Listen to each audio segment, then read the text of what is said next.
success was going to be a challenge if I try to do everything on my own. And I remember when I was a mortgage broker back in 2008, and well, actually 2006, but things really hit the fan in 2008.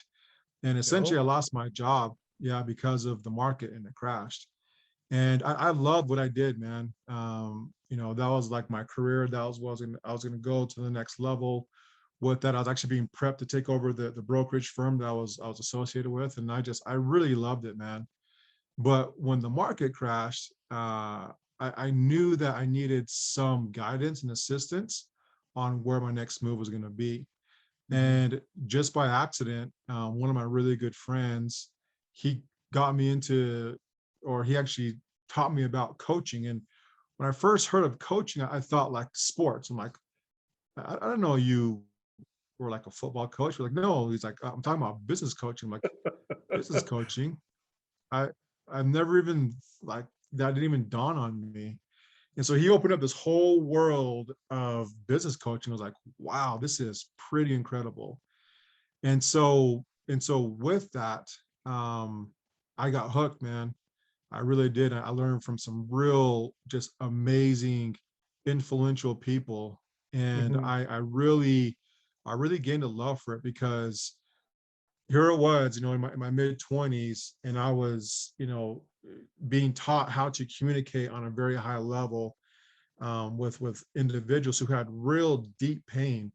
And they didn't, and back in 2008 to about 2010, 11, people's 401ks were 201ks, and people had real heartaches back then, man, and they needed a yeah, way out. And they're like, how am I going to put food on the table? How am I going to bring additional income in because I lost my job, or they're downsizing. And so that was like my big aha moment. And I really learned how to provide value when there were big problems. And so kind of fast forward, you know, the the lessons and the teachings that I was taught for all those years, I was able to transition that into my business, talking to business owners right now.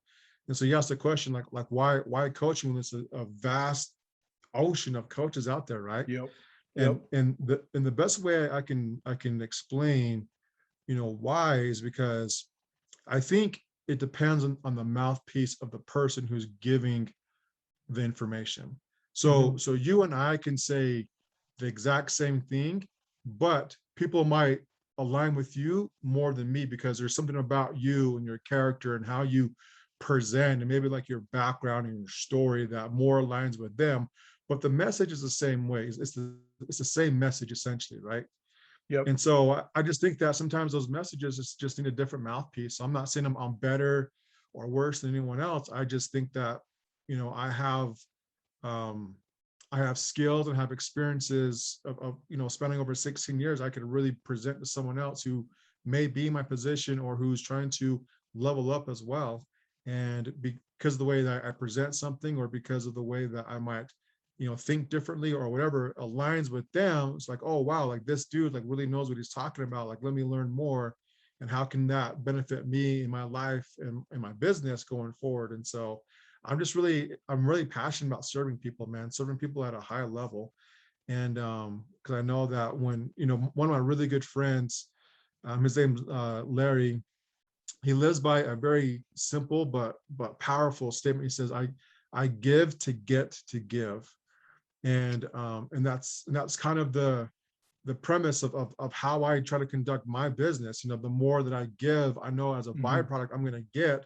So the more that I get, I can give more. And that's essentially the message, boiled down to a nutshell.